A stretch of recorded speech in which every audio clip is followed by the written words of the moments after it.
We're talking about Andor. It's like Disney knew that I needed some Star Wars, and I loved it. Man, did we need this. Oh, cat blows up. Suddenly a spark from the fuse lights half the room on fire. Someone is running across the way and accidentally spills oil all over the kitchen, and then that ends up lighting. Okay. And then the fuse is about to blow and then explodes. Oh, that's how it almost feels going through episode 3. This is a show that benefits from being a franchise. You can reuse assets and pieces to make this fleshed out world. They filled it with things that already exist and then added more. They said yes and. Episode 1, I'm not feeling it. Episode 2, I'm confused. Episode 3, oh, I think that third episode saves interest in the show.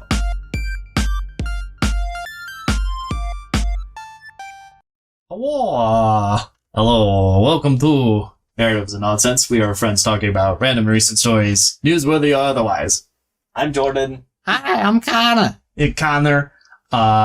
We have all sorts of stuff. We are going to dive into the week, some news, some random holidays, and then talk about the show of the hour. I'm a huge Star Wars nerd. We're talking about Andor. I'm very excited about it. So, yeah, this last week. Connor, how was it? It was a lot of work. Yeah. Literally. Down at the warehouse putting in the overtime. Yo. You were dead for D&D on Friday. Yeah. we I missed a D&D session in the only acceptable way. Yeah, it honestly, I don't know, we were probably 30-40 minutes in, something like that, and at that point you gave one word responses, and then I asked him a question, got no response, and I went, Connor? Connor? And then I let the rest of the players talk. I got up and checked on you in your room, and you're literally just full on the whole snore and everything. I was like, do I turn off his light, or I'm just gonna tiptoe back into the game session. I'm like, yeah, he's out for a bit, so here we'll just keep going. Yeah, and I woke up Saturday. That was my D&D session. All the way through. Oh no, that was funny. And then goodness, this last week, yeah, work sucks. Not know. With all the small things, mid-sale craziness and sorting out blah blah blah, and then in happier news, it was my birthday celebration, and then on Saturday my sister's birthday celebration. Her birthday hasn't happened yet, but we're holding it early because she wanted it on a weekend. So that was exciting. That was fun. Lots of board games to be had for the Saturday. That was really good. And then this next week, I'm pretty excited for. Still cold weather for the evenings. Not too cold yet, though. Right in the 50s at night, and then it's 70s poking the 80s, but maybe some more rain, which is always a great backdrop for whatever's happening. And then, yeah, as far as news things goes, there's all sorts. Probably some of the more wholesome news, for Make-A-Wish, there was a new record set by somebody that is of great meme value, and his name is John Cena. I'm surprised at how much of a cutthroat hold he has on a Make-A-Wish Foundation record. Landslide victory. Yeah, so for there's tons of celebrity Make-A-Wish things that happen, and up to this point, nobody's really broken 200 wishes granted between, you have Johnny Depp, Lady Gaga, even Obama has done Make-A-Wish grantings all over the place. But nobody's granted more than 200. And then there's John Cena, who he had his first Make-A-Wish granted, 2003 or something. Yeah, 2002. He has his first one. And this man has granted 650. Like, he's not only taken the 200, he's tripled it and then some, which I think is hilariously insane.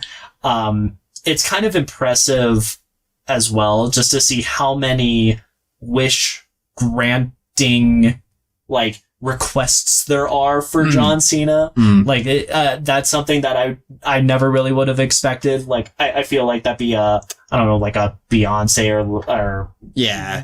type of thing. Yeah, you'd pick, like, insert a high profile, well, John Cena's high profile, but, like, I feel like The Rock might be more in the public eye. Well, but not he's as not, many requests. He's the most requested person. Like, that's the thing that I think is crazy with John Cena, and he's all in on it. Like, he's just like, yeah, I stop whatever I'm doing and I'm down. Because, like, with The Rock, I don't think a lot of kids know that he is The Rock. That's fair. You know what I mean? Like, they know him as Dwayne The Rock Johnson, the movie actor. Yeah. Which John Cena's transitioning into, so.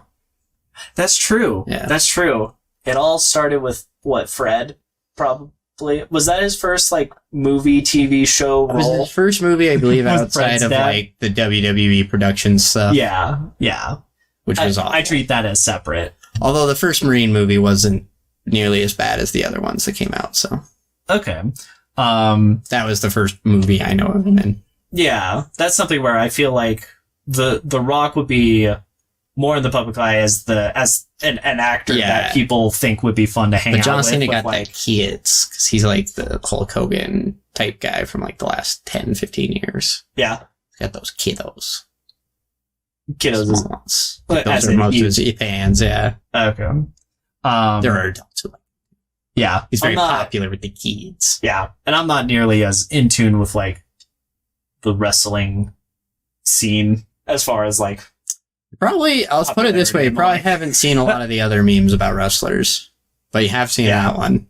Yeah. So. Yeah. Oh, what a tried and true.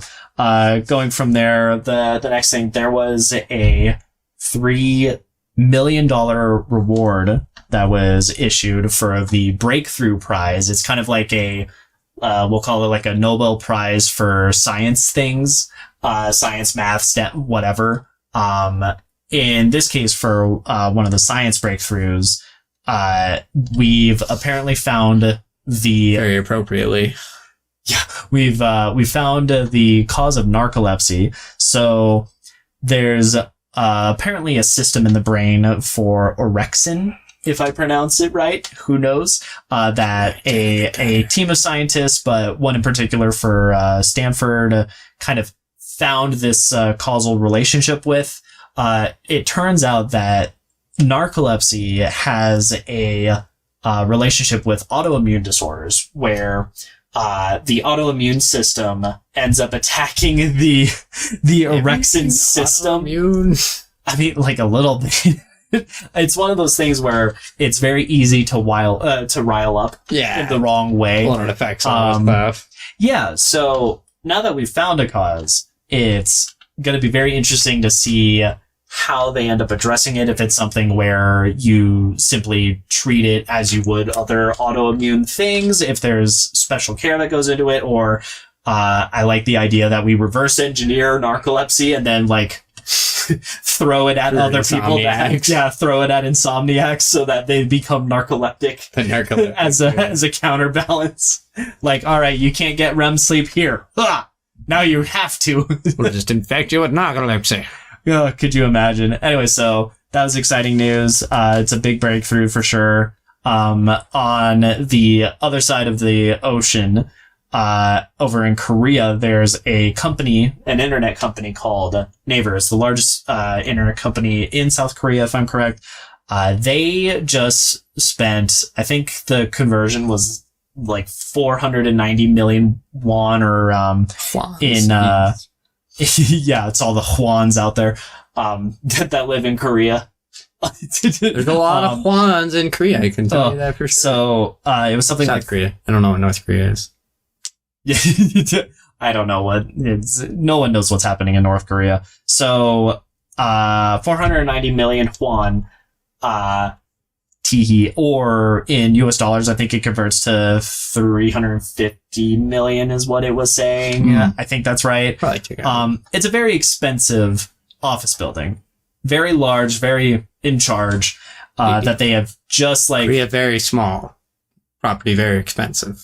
that they put together, they built, and after putting all this money into this office environment for their employees, it was something like a little over 40% of them were saying, hey, we kind of like remote work and remote doings.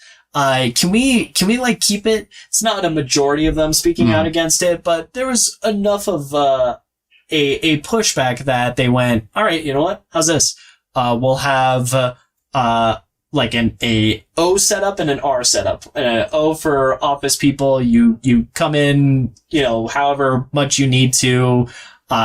In their case, they said like, how's 2 days out, 3 days in the office? And then for the remote people, you can always be remote and then just come in when you want. Yeah. The way that they've set it up is, or how they've pitched it is, you can pick one of those two things, and then if it's something where you elect to primarily remote work, but you do come in, then you can like apply for like having your own little office access. So it's like a rotational office. I kind of like to think of it as like a library room, like check in, check out, sign up system kind of thing, but for office space, which honestly makes so much sense. And I hope we continue seeing the trend of like, we've been seeing this massive push for more remote work. I know it's something that for my job, I'm primarily remote and only come in as needed. Usually if there's like a fire, not literally, but metaphorically that needs to be put out. That's when I physically will go into the office, the warehouse, so on and so forth. But otherwise, like, keep me out. I love the like lack of commute. It is nice to like reconvene with people in person on occasion, but honestly, I'm the kind of person that I feel more productive at home because I'm not like conversating with 20 billion people. Every time I go somewhere, I'm like, yeah, let's talk for an hour. How are you? How's life? Et cetera, et cetera. I can just zoom in on what needs to be done. That's something that I'm curious to see how that trend continues, but it's really cool to see that I would say like the Comcast of internet out in Korea is as accepting of, all right, yeah, remote. Why not? Let's go for it. So that was really cool. Likewise, as far as international things goes, Stadler, which is in Switzerland, apparently they have put together the first hydrogen train for the US. It's something that was put together for Amtrak California. It's the first of, I believe they put in an order for 29 of them. And we're going to be seeing that put into action in 2024. They're still going to be doing some tests for the remainder of this year into next year. But we should be seeing that in California. And then with the additional ones that are coming in, it'll be in California and like Salt Lake City as an example. But, with hydrogen trains, the thing that's so special about them is, with them in particular, it's a net zero emission or net very close to zero. Really the byproduct of using hydrogen as fuel is water and warm air.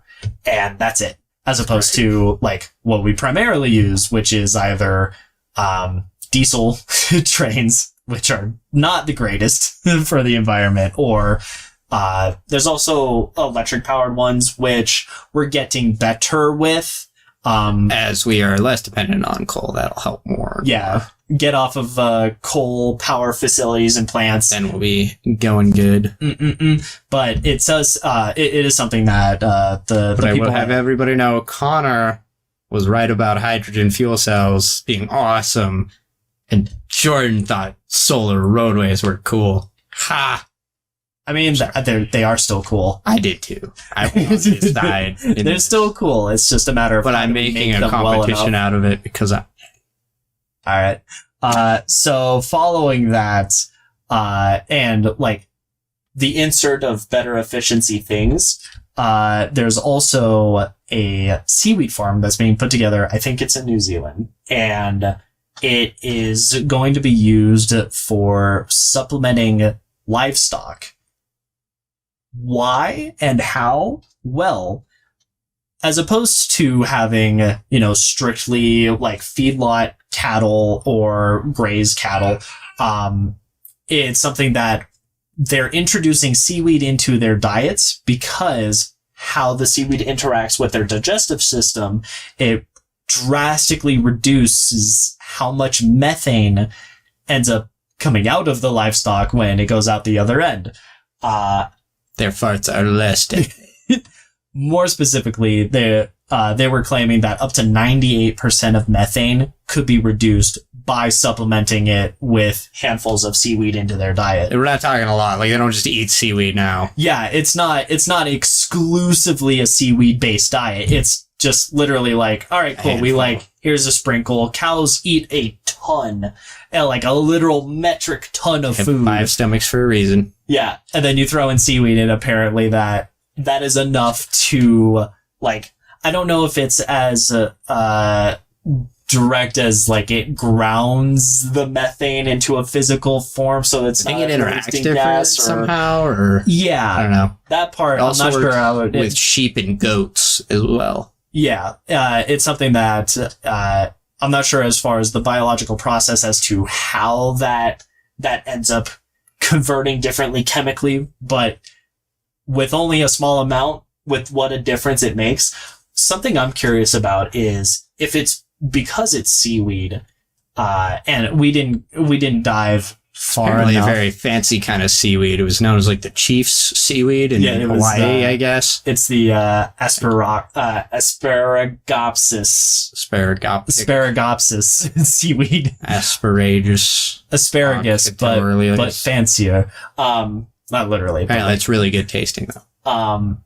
What's something that I'm wondering with it is if, because it's seaweed, it just is not as digestible for like a grazing cattle, because they're eating grass primarily. So I'm wondering if it's something to do with that, where it's just like, I've watched a cow stomp and then eat a chicken whole. Yeah, but that doesn't necessarily mean I think they got it. I mean, I feel like one of those is more abrasive than the other, but yeah, I would say, like, in a similar vein, we need to eat a lot of green veggies, etc., because we're trying to get fiber, and it just keeps things flowing as they need to. I wonder if it's something where, because cattle are getting most of their, like, caloric needs from grass, if by introducing seaweed, something that is maybe more of like a fiber option, quote unquote, it keeps things more regular, quote unquote. Like, I wonder if it's something similar. There's a lot of fiber in grass, though. Yeah, but their body is built to digest grass, because seaweed is a little bit different than the grass that they're used to. I wonder if that is why it works the way it works. I don't know. You're the science guy, Spider-Man. I'm guessing here, but it sounds cool. It also, like, the scientists very notably, there was an interview we watched, he very notably said, this does not work for humans, after the interviewer asked. But apparently it's very tasty. It is very tasty. We can eat it. And they're making farms for it now, all around New Zealand. Woo! Yeah. So that'll be exciting to see where that construction ends up and how effective it proves in the future, whether it's just in New Zealand or if this is something that expands internationally. Following that, the next thing that I thought was pretty interesting was with insurance and police. It doesn't sound that great, but hold on. Capitalism works? So, with insurers or insurance agencies, it's something where, there's insurance for everything, but especially in high-risk things and environments, like in police work. You come across a lot of dangerous interactions in police work, and as time has gone along, this is something that I'm surprised that it's been a trend before the most recent calls for police reform and the like, that happened with 2020 and the aftermaths. Back in 2017 and 2019, there were a couple of incidences and chases that resulted in the people not directly involved, you know, the police and the person being chased, getting injured. And with it came for this massive push in reform and what kind of rates insurance agencies were willing to offer to police departments.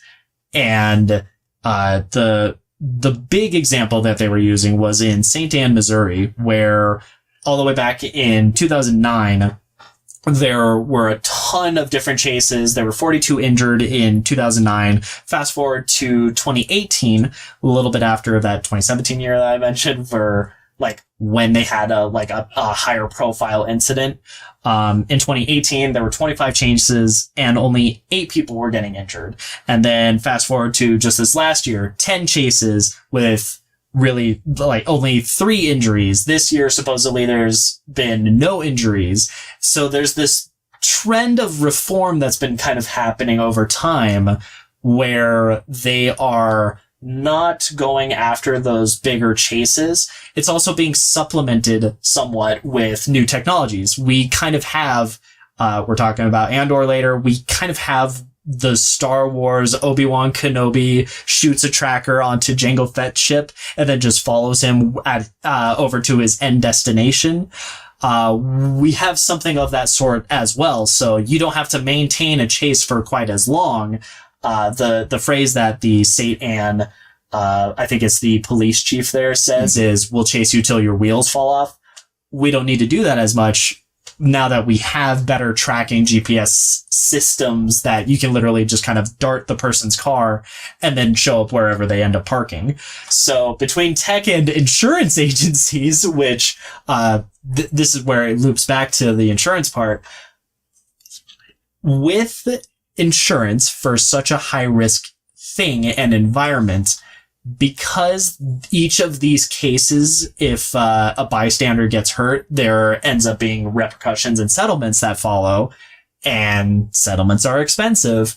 The insurance agencies are like, hey, listen, we're going to either increase your rates, like, in some cases, like 2 or 3 times fold, or you're going to have to like find something else or make some cuts happen or so on and so forth. There was one officer, who put it, as simply as, because of these rates, it's either we need to make reforms and change how we do things, or we lay off 10 officers, which, let me be clear, I hate that idea. I do think that there very much is a lot of value in having police officer work being done. So the fact that we're inadvertently making a more efficient system because of insurance is insane to me. And to add to it, this was somebody that commented on the article on Reddit. So questionable source, there's not a verifiable thing with it, but through word of mouth, they were saying that apparently insurance agencies are something that were like one of the first bigger organizations to take things like climate change very seriously, simply because insurance is very risk averse. They don't want to deal with it. So I find it funny that before all of this push for police reform, they were kind of pushing for police reform already simply because of insurance. Like it's some like, how did we get here? Like we arrived at the right answer. The invisible hand, my friend. It's so very, very funny. No, so that was something that I thought was was really interesting, that we found the right answer to the math equation, but we used the very wrong method to get there. Or you could say this is the intended effect of capitalism. If it costs more, we won't do it. Who knows? Either way, I think it is showing a good trend when less people are getting hurt in these chases, and we're finding new ways to go about something like that. Following one more on the topic of law enforcement, random holidays. There are a lot for the 26th. It's insane. For the site that we use, it listed almost 30 of them. And I went, whoa. So, we're just skimming the surface. Feel free to find what you'd like. But On the subject, darts and a dartboard. right? So on the subject of law enforcement, there is Law Enforcement Suicide Awareness Day. It's something where law enforcement is, as a profession, it's 5 times more likely for people to suffer with PTSD and depression than the average folk. Our law enforcement officer, I mean, they put themselves on the line and they go through some tough situations.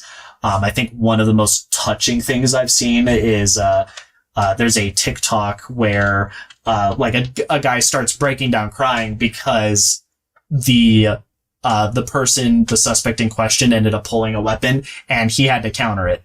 Like it's heartbreaking to see just how like shook he is after the fact. And, you know, some of his other officers are, you know, rightfully walking alongside him like, hey, are you good? You okay? Like it's tough. So I do want to give some credit where credit is due. I still, as a systemic wide thing, I do think that there needs to be more support for officers. And I think a lot of the way that we need to reform it is supporting it by like taking some of the burden off of them and putting it into more appropriate fields, like providing additional mental health or housing assistance or so on and so forth. That often leads to specific task force for certain things. Yeah. Like the kind of almost case study mental health response teams that we're kind of seeing, popping up, you know, city by city. And hopefully we continue that trend. I'm hoping we see more of that so that we can try to take some of the burden away from what the officers are experiencing. So, for those that don't know, it is Law Enforcement Suicide Awareness Day. Adding to that, more on the random side of it, we have Lumberjack Day, which, you know, what a segue, nice and clean. It's also Johnny Appleseed Day, so, you know, you cut down the tree and then you go and put it back up. This time it's an apple tree instead of a pine. And then it's Pancake Day, because there's nothing wrong with flapjacks. The best dinner item ever. I'm a huge fan of banana pancakes. I think that's my personal favorite. Banana chocolate chip. Yeah. It is also Alpaca Day, for going like back to llamas, livestock. but friendly. Yeah. They don't spit at you. Unless you're Cusco, in which case, I don't know if he spits at anyone in the movie. I don't think he does. He's not a nice llama as a llama, but he gets there. He has a hero's journey about being a llama. And then, finally, it is European Language Day, because C'est parlez-vous français? there are a lot of different languages over in Europe, and here's the day to celebrate. It's not actually Swedish. I'm sorry, are you doubting Jim Henson right now? You person? What have you succeeded in life? Oh yeah, not enriching millions of children's lives? Oh yeah, right. Did he directly make Swedish Chef? Yes. Well, I don't. Did he actually? I don't. Or is it just Jim Henson Company? See, that's where I question. Yes, things. I'm pretty sure he was heavily involved in the creation of one of the first Muppets. Yeah. Anyway, so to some extent, it is European Languages Day. Enjoy, have fun. If you don't know a language, maybe this is your chance to go and actually learn Swedish. Like Connor. That said, the meat and taters. We're talking about Andor. The first 3 episodes came out on my birthday. It's like Disney knew that I needed some Star Wars, and I loved it. Man, did we need this. Oh, Jesus. It's been a little rough on the old Star Wars TV front as of late. What's surprising? Obi-Wan and Book of Boba Fett. I don't know about you. I think weren't really my deals. What's really funny with both of those shows is I love half of it, and then the other half I'm just like, all right, okay, come on now. With Book of Boba Fett, I love the first half, and then suddenly it's a Mandalorian season 3, and I went, hey, wait a minute, get out of here, go back to your own show. Why are you doing this? And then it ends, and I'm sat there flabbergasted.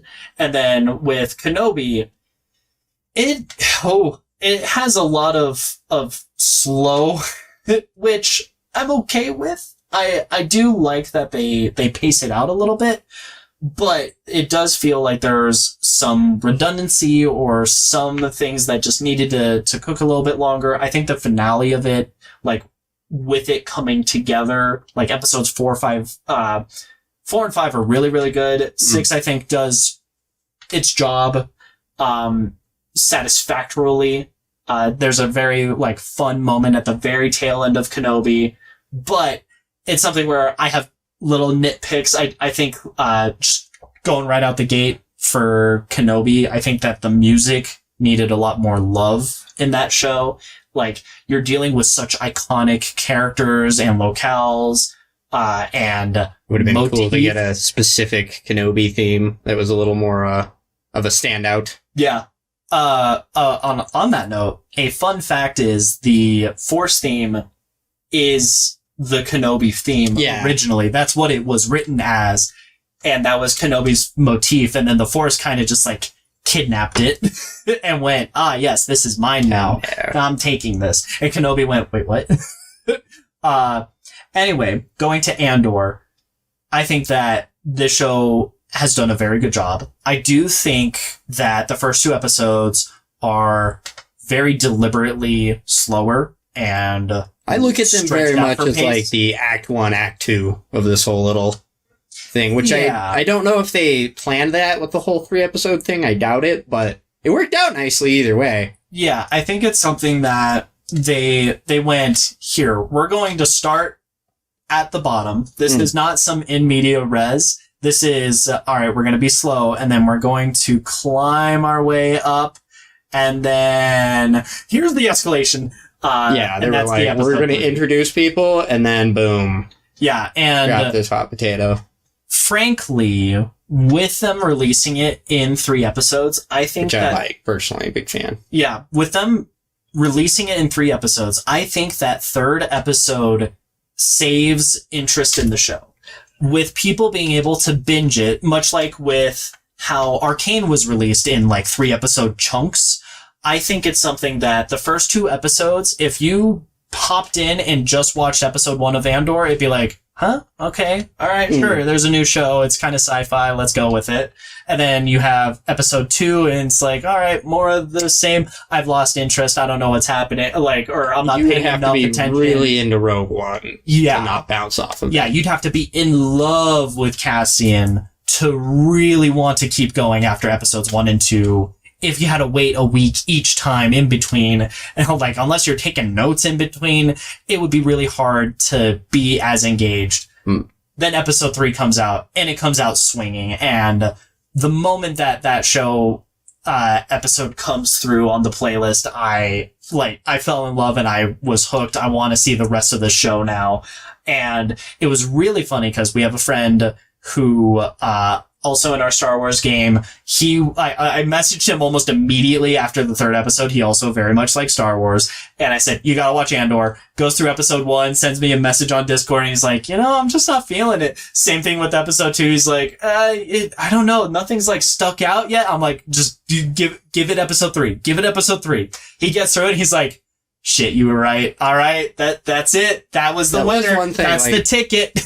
I was really buying in episode 2. I was like, okay, this is gonna be fun when this whole thing goes off. Oh my gosh, because it is something where it's like episode 1 is, all right, we set like a piece of dynamite onto the floor and we light the fuse, and we're just like staring at that fuse for a good like 10 minutes, like, is this happening? And then suddenly a spark from the fuse lights half the room on fire. And then with the half of the room on fire, someone is running across the way and accidentally like spills, oil all over the kitchen. And then that ends up lighting. And then the fuse is about to blow and then explodes. Like, that's how it almost feels going through episode 3, I think. Like 1 to 2 to 3 it's just like, okay. Oh! And, this show, kind of like with Book of Boba Fett, is broken up in present day and, flashbacks. Kenobi only has the flashbacks for like a single episode, which to some extent, I think hurts the show. Enough about Kenobi. Dude, that whole show is just running around in a room full of sea urchins, like... it can't not hurt itself. So with Andor, I think it's much more deliberately split between the two. This is going to be a 12-episode show. We're 3 episodes in, and I feel like they could... That's the thing, like, how much is it, like, is it really 12 episodes, though? Because, like, I feel like we're just binging 4 episodes at a time. You know what I mean? Like, I guess some people space them out, maybe. I don't know. I think that from this point, as far as the release schedule, it should be a weekly release. Because I know the first 4 episodes for like the famous or the influential YouTubers, the not narratives and nonsense folk, that are very much in tune with show reviewing, Star Wars, etc., etc. They got the opportunity to see episode 4 already, and people have been liking it. So it does sound like it's going to be a weekly release from this point on. But 12 in total, I'm probably guaranteed to watch it as they release. Yeah. Like the day of, if not maybe 2 at a time, maybe. That's just how I am with all the Disney Plus Star Wars stuff. The thing is, I find it harder to remember shit that way. I can't not do it. I will say with I can do it, but like I'm just gonna have to rewatch it again in 2 weeks when the rest of it comes out. Yeah, I will say with Arcane, ironically, I watched it incorrectly because I didn't watch it like as it released, and in Arcane it released in those 3 episode chunks, and I found myself more confused than I think was naturally intended. You were supposed to like watch 3 episodes and then have a week, and then watch 3 episodes and then have a week. I didn't have that. I just all at once, and I was like, whoa, time skip. Whoa, time skip. Whoa, what's going on? I'm so delirious. Just watch more anime and then you'll just become numb to time skips. Yeah, fair enough. I have watched some Ghibli. You guys would have Ghibli, my reaction to Studio Ghibli. Where's the H? It's Ghibli, right? It's Ghibli. Is that how it's is that the spelling though? Is Ghib Ghi? Yeah. Yeah. Anyway, you guys have my reaction to one of those Princess Mononoke, 3 another one. The castle. Howl's Moving Castle. Howl's Moving Castle. Yeah. So out of the 3 Ghiblis I have seen, you've seen my reaction to 2 of them because I watched Spirited Away at some point in high school for a film class, which was great. It was a great place to put it. Anyway, for Andor and how this was put together, this will be non-spoilery for this first chunk. And then once we get to like the plot parts, we'll put the little like, hey, here's the warning, etc. So filmmaking wise, I think that 3rd episode saves it for getting audience interest and engagement in. I think we've all slowly destroyed our attention spans. Yeah, we're pretty needy. We want it now. And I think that they made a very wise choice in combining it so that hook, that final grasp into the rest of what the show will be, was in that release. Otherwise, we might have just skipped out on it. We might have passed on the diamond in the rough. I think that's how we're 3 episodes in. Let's chill. In that same vein of, you could very easily lose the gem in the sand because it's like a kid. It's real cute now, but this could go an ugly way, you know? I hope not. Anyways, so acting wise, I hope our proverbial child in this situation is a horrible criminal. So acting wise, I think that it suffices. I think with Andor as our main protagonist, he feels very similar. Yeah, he feels very similar to how he is in Rogue One, where like he gets the job done kind of thing. Utilitarian lone wolfy guy. Yeah, utilitarian's a great way to put it. It's something that he's very much surviving in the midst of things. He's not revealing his hand instantly to each individual. He's very picky and choosy. Suspicious. Yeah, he withholds info. Anyway, so acting wise, I think he's very shut off and I think that's very intentional. That said, there's like two moments that I think really stood out in that first episode where he's talking to like one of his coworkers. I think that was something that really caught my attention as far as the acting of it, possibly going as far as saying the writing of it. I'd also say that the antagonist, who is a security officer for corporate security, CorSec, it's kind of like the outer fringes of the empire. So it's not the imperial forces themselves. It's people that are very well associated and antiquated with them, kind of thing.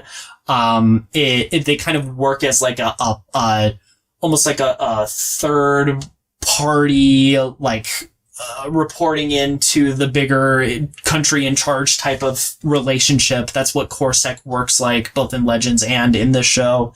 I think that the officer involved does a really good job of like feeling like his own good guy, I guess is the way I'd put it. He's trying to investigate the passing of these officers that are working presumably much more under him than alongside him. But nonetheless, he has that kind of fervor, that imperial, like, you can't do that. Like, someone must stop these, like, crooks and thieves and criminals. And it feels very justifiable. It's something where, like, it makes sense that the officer guy would want to jump on top of it. So I like how he's almost in himself, like, radicalized as enforcement, and yet we could see much more radicalization one way or another as we continue along. I think he's playing a very interesting balance. So I really love that acting. Going to the rest of stuff, I mean, sound, music, top notch. It was just awesome. It has been a hot minute since I watched a Star Wars show and went, I want to look up that soundtrack to like use in D&D game, like for my own personal use purposes. And boy, howdy, Andor has done it. That made me so very, very happy. So that was super high compliment on my behalf. And then sound wise, I mean, there's a lot of smaller attention to detail things. It feels like a Star Wars soundscape. I would say that was true of things like Kenobi, but the fact that they're doing both, I went chef's kiss. It also, in terms of the environments and stuff, we were talking about how this feels like, while it has what seems to be a very similar budget per episode, like 15 to 25 million a pop as Kenobi, it feels like this uses the production value it has and just runs with it. This is a show that benefits from being a franchise thing. You can reuse assets and pieces to make this fleshed out world in a way that I don't think Kenobi really succeeded in doing. A lot of the stuff in Kenobi felt very visually uninteresting or uninhabited in some places. And I think with Andor, they went the opposite way. They filled it with things that already exist and then added more. They said yes and I think that was really, really smart of them. I mean, you've got ship models, for example. It's just in the background for a little bit in this like shipyard, and there's like Y-wing ship. There's a like prototype Razor Crest, which is from Mando. There's the Ghost, which was in Rogue One and Rise of Skywalker. Or at least the ship model. I don't think it's the Ghost proper. That'd be a little interesting if it were. Like, things like that. Even the ship that Cassian is flying has, like, the Y-wing engine pieces. Yeah, like the boosters. Yeah, in Legends, if it's something where there's a ship that's kind of, like, kit-bashed, modeled together from other ship pieces. Like the ball wing. Yeah, they would call it an ugly ship is what the term would be. So you have Y-wing parts on like an X-wing cockpit. That would be an ugly, like, YX fighter or something like that. An ugly wing. Another thing would be, you have, I think one of the most hilarious looking ones is you have the X-Wing cockpit and nose, and then you have TIE fighter wings, so it's just like 3 sticks stuck together, for like the X-TIE or the or whatever. It's things like that where it feels like they're paying attention to those details and pieces of like old lore things. Similarly, there are like symbols and patches, like Aurebesh is in the background. I mean, that's something that almost is kind of expected and stock standard at this point. That's the written language in Star Wars. But there's also a couple of sigils and patches that are in the costuming or in the background that have bigger plot implications potentially. More on that later, but the fact that they're presumably paying attention enough to include that is very cool and exciting. And then, goodness, like, it's nonstop. Another thing for production value is that they have the large stagecraft, like, LED surrounding big screen LED room. Video wall. Yeah, and that's something that's been used again and again. Apparently, most recently, it was in the latest Thor movie. That is something where there wasn't a moment in this show where I went, yes, they're in this big bubble room of sorts. And the last time I felt like that was with Mandalorian. With Boba Fett, there were moments where I'm like, yeah, this feels like it was shot like in this little stage environment, and that's as far as the scope goes. Same thing with Obi-Wan, especially with like the more warehousey looking locations. With this, didn't even come across my mind. I went, holy crap, there are so many people and what's going on. I know that they did a lot more on-set location shooting as well, at least for some of the behind the scenes leading up to this, but I don't know where that seam is, and to me, that sounds like it's a sign of a well-meshed, put-together piece of artwork. Very cohesive, is probably the way I'd put it. Cool. So, going from that to the plot, we're just gonna skim it a little bit.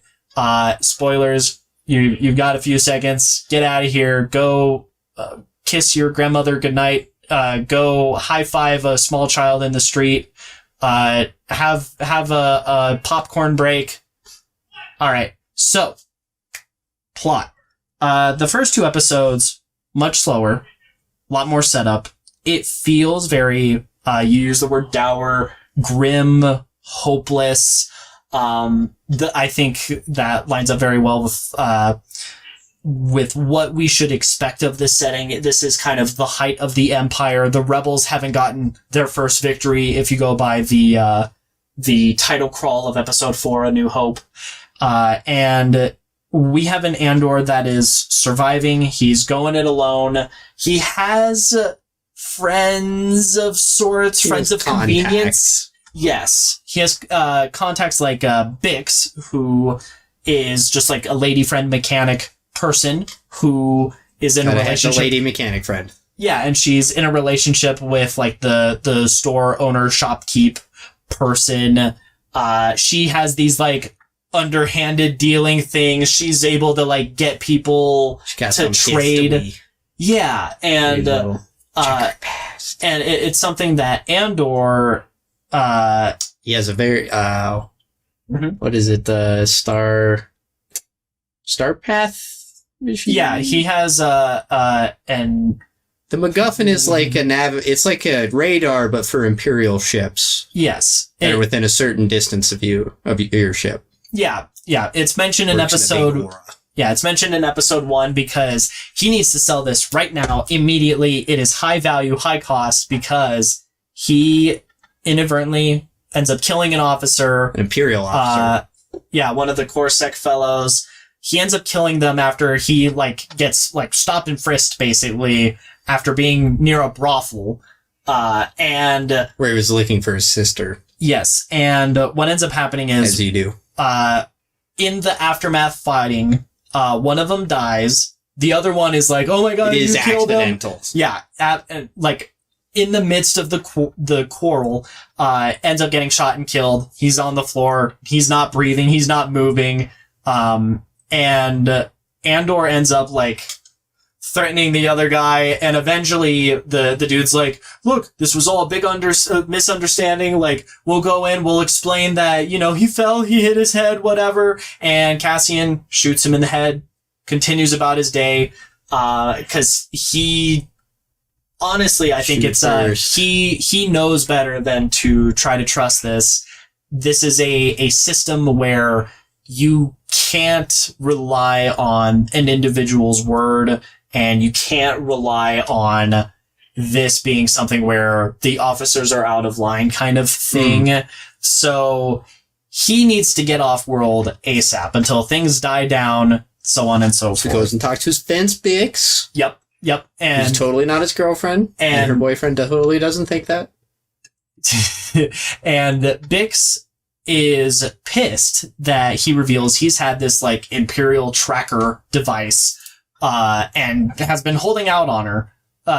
Cause goodness, it is very high value. It's something where he's like, well, it's not like you haven't been skimming off the top either. And so there's this, little bit of butting heads that we see again and again as this goes about. It happens with Bix. It happens with Liz, like, kind of adoptive mother, in the flashbacks. She ends up, like, taking him off of, his world to kind of protect him from the, I don't know how much of it is political versus, like, proper, like, possibly going as far as, like, genocidal aftermath of what happens with the ship crash. We're not there yet. We're only 3 in, but, he's butting heads with his adoptive mother, who's very, like, bro, you're supposed to be lying low. What the hell? His actual coworker, like, he says, hey, you have to pretend like we actually went and got drinks. And he's like, okay, look, I'm not doing this for you again. I'm not giving you any money. We went out for drinks. We didn't find any drinks. We went home. You insulted my choice of beverage and left in the morning, kind of thing. And, it's just again and again, you have these different characters that Cassian comes across that have this history of him kind of pushing his limits as much as he can, but him also only getting almost as far as his trust can take him. That being said, he needs to get off world. This Imperial officer, Cyril Karn, is very fervently upset by the death of these officers. His higher up says, oh, it's just an unfortunate brawl from officers that shouldn't have been where they were. They're drinking things they shouldn't be. They're doing things that aren't allowed. So we're just going to let it all slide. Gotta make the report look good. Yeah, I have this Imperial meeting, and the more we keep the Empire off our backs, the better. So we're just going to let this be. And he's not about it. He is very fervently upset. So he doubles down against the orders of his commanding officer, and he starts hunting down who is Cassian. What is this Canary male? What's his peeps? What is his dick? To him? Yeah. So as the heat comes on, as the pressure gets pushed, Cassian makes bigger moves to get off world ASAP, and eventually Bix finds him a buyer for the little radar thing he's got. Yep, this guy that goes by Ryle. Yeah. Yep, it's played by the Skarsgård, and for those that on the subject of Thor. No, it starts with an S. I forget what his first name is. Anyway, for those that have watched Thor, he's Dr. Eric Selvig, I think is the guy's last name. He's the one that goes crazy in Thor 2 and like is running around without pants on. That doctor in Thor, you know. Anyway, so we've set up this purchase with Ryle. However, Bix's lover, the shop owner, Tim, Big BF with 2 M's, because it's sci-fi. He lets a little information slide. He passes it along to the corporate authority and says, "Hey, so my girlfriend's hanging out with this guy and he's doing sketchy stuff. Yeah, you might want to see about Cassian." And boy howdy, episode 3 is when all of this starts to cave in on itself. A warrant immediately goes out because of that. Yep. On Cassian. Yep. The town as a whole, because this is on a planet that's in jurisdiction of the corporate securities, tactical enforcement, jurisdiction. The Comtech guys. Yeah, but it is the...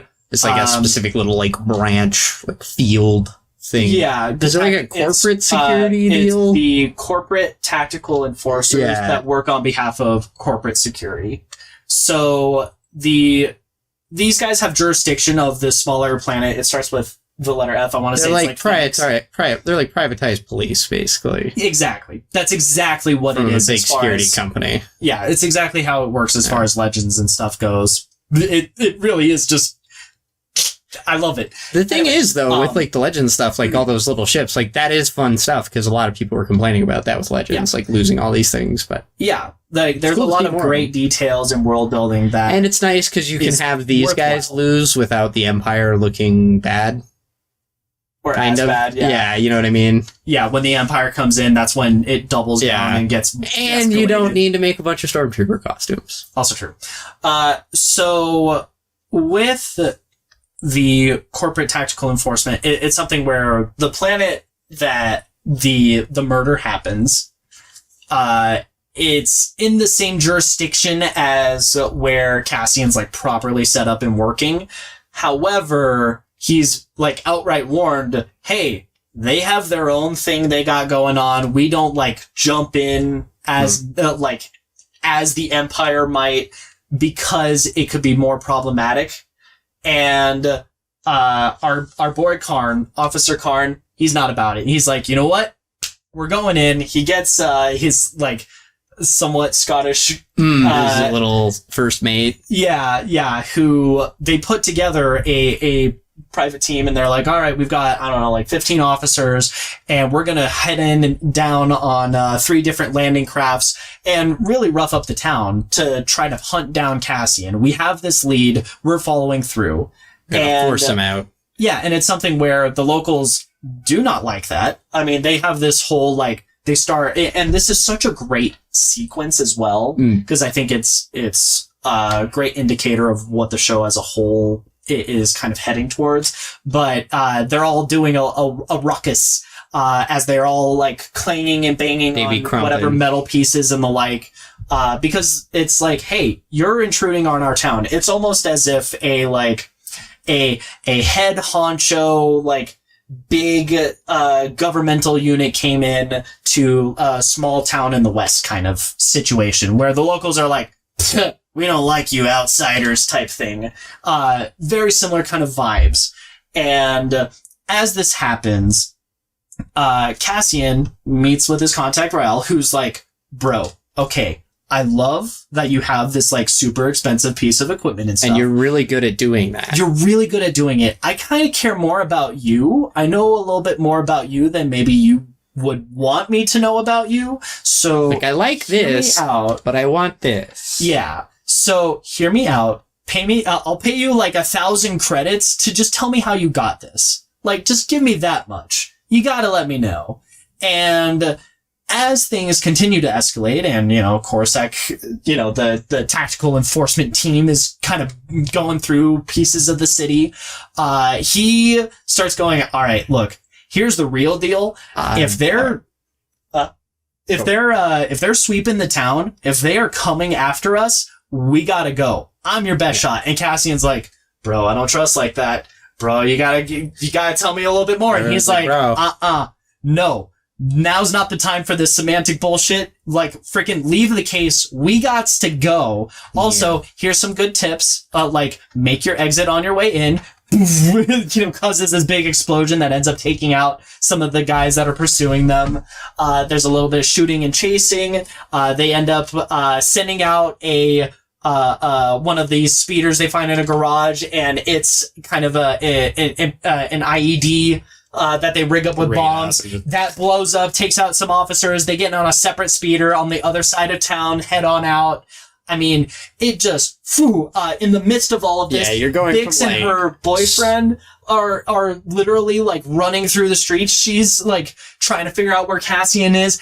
Tim, of course, as the lover, is trying to make sure Bix is okay. He ends up getting shot and killed. Bix is heartbroken. I keep saying Imperial, our officer boy Karn is like witnessing all of this destruction. He was literally being held at gunpoint and tied up by Cassian, in one moment. You have Cassian's adopted mother who's literally just like, well, when you hear the clanging, you know, it's annoying and stuff, but once it stops, that's when you should be concerned. And the officers nearby are like, what? As like a very thematic, grand picture person, it's awesome.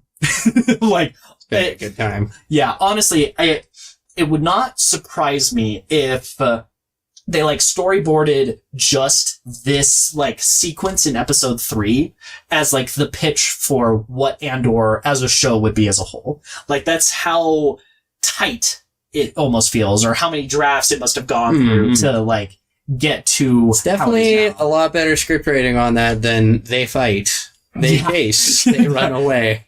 Yeah. So with all of this, it's intercut with these flashbacks of Cassian when he was known as Cassa.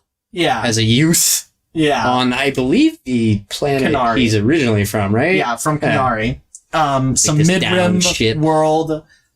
We find out there's like this large quarrying operation. We also see his little sister, which is a Baba. Yep, and a whole kind of tribe, clan. Yeah, they seem nomadic. They live in camps and stuff. Yeah, and we don't have a lot of information about what they are and what they're doing. There has been one of these in like every episode too, which is kind of fun so far. Yeah, but as we're doing these flashbacks, sequentially, it's kind of they're living their lives and they see a ship smoking on fire, crashes in the distance. They go to investigate it. One of like the warrior, one of the warriors like goes to properly take a look, ends up getting shot. They end up killing the survivors, and then everyone, you know, like grabs the person that shot and tries to walk away. Cassian goes onto the ship because he's kind of pissed. He's like, bro, what get the up fuck? into this. Yeah, he's properly investigating with a little bit of like a vengeful tick added onto it, which I think is probably extraordinarily indicative of what we're going to see like in the future. Mm-hmm. And he comes across this adoptive mother figure whose name I'm spacing on, as well as a couple of other folk. He's the one that has the droid. Yeah, and the droid says, hey, we have a Republic frigate incoming. When they're looking at the different people that were aboard this vessel, it looks like they've got the separatist sigil on their shoulders.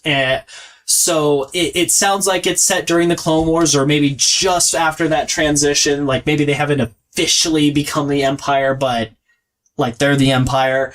And from there, the Empire of the Republic. Yeah, like everyone's still calling it Republic, but it's the New Order. The First Galactic Empire. Anyway, people might still be calling it Republic. We don't know where it is timeline-wise. However, the fact that, like, separatists are shot down and then Republic's coming in to, like, investigate, and then you have this, like, ragtag group that are involved with the separatists going down, but they don't like the Republic either. It just feels very fishy, manipulative, perhaps, or like maybe there's more to it than we're seeing, it kind of feels like. And in response to seeing this native local person, Cassa at the time, Cassian eventually, she goes, we gotta get him out of here. This will save him more trouble in the long run. And they fly off, and it's cut very beautifully against him flying off with Ral, with even like the sun rising in the distance kind of thing, the light getting bright, and you know, you're kind of flooded with yellows, whites, and oranges throughout the shot. and off he goes into whatever this next adventure might be. Again, it's very, very pretty. It's very well cut together, put together, edited, so on and so forth.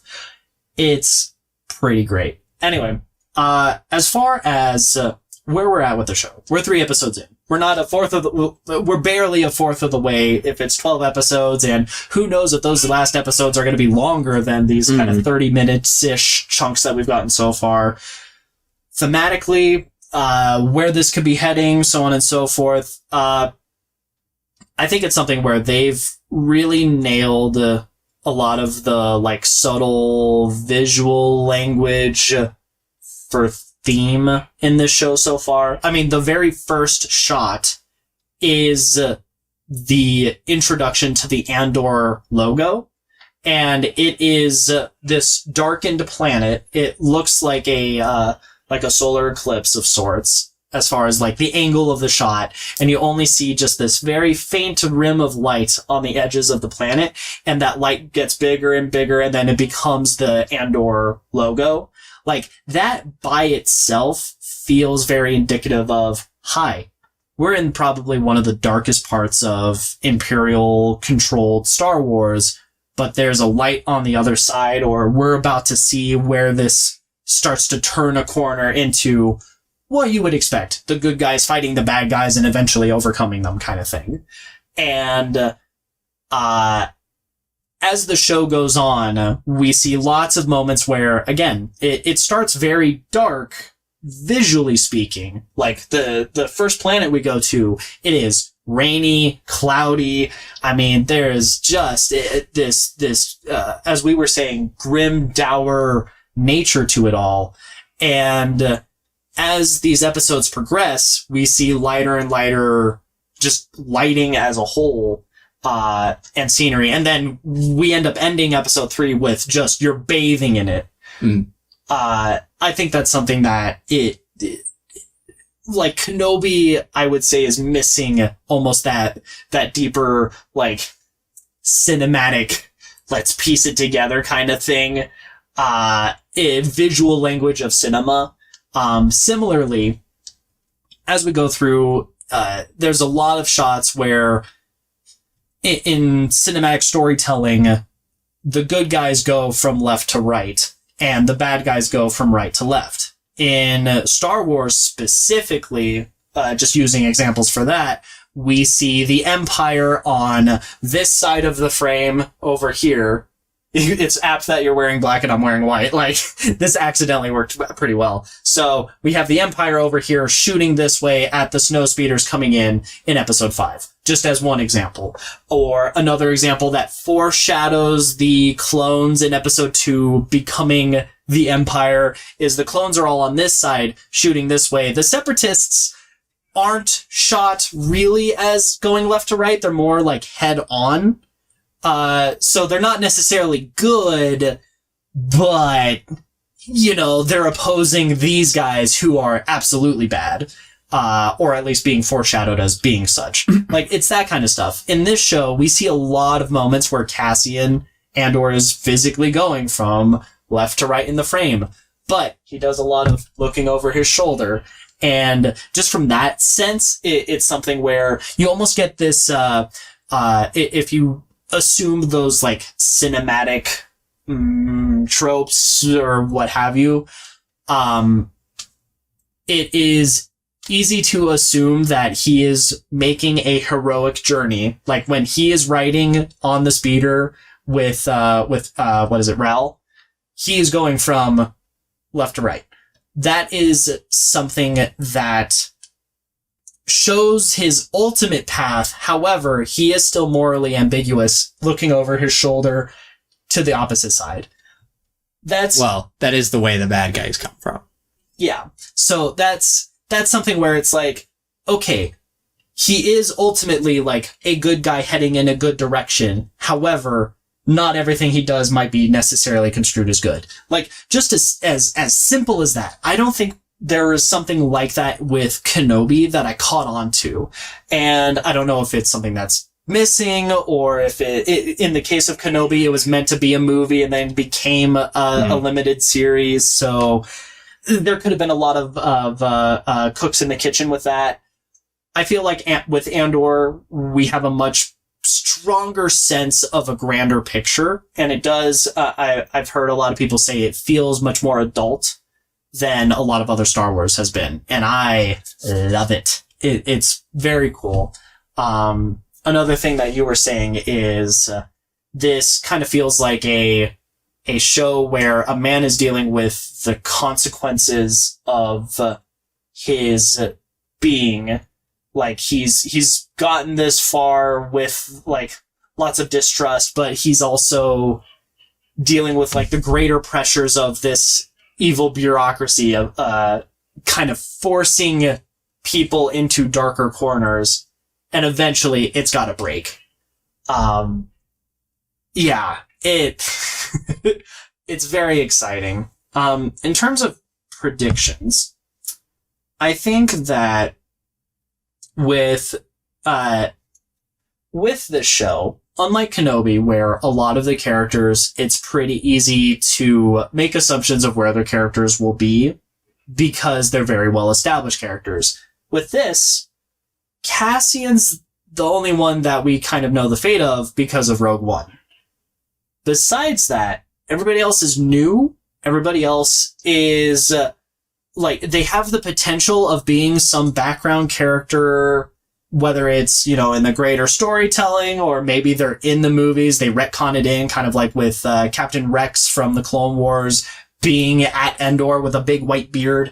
Like, things like that, you can see it going either way, so it's a lot harder to predict where things will go, and I'm very excited about that prospect. I could very easily see Bix being radicalized, turned against Cassian because she's lost her boyfriend.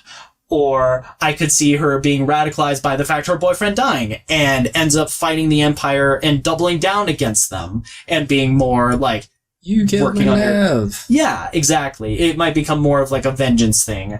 With Raul, it very much feels like he's like in the inner circle with like Mon Mothma, Bail Organa. They're doing this like, we're gonna pick and prod and try to find like the best of people. Older generational tutor that's finding all the young whippersnappers and getting them into shape. Yeah, exactly. And then with the Officer Karn, I love the idea that this escalates, and this goes from him being in corporate security to he becomes a proper Imperial officer or something. Yeah, it becomes this cat and mouse Sherlock Moriarty type relationship of Cassian is just like a step ahead. Breaking off because the Empire won't let him pursue it enough. Yeah, exactly. So maybe he goes vigilante justice on it.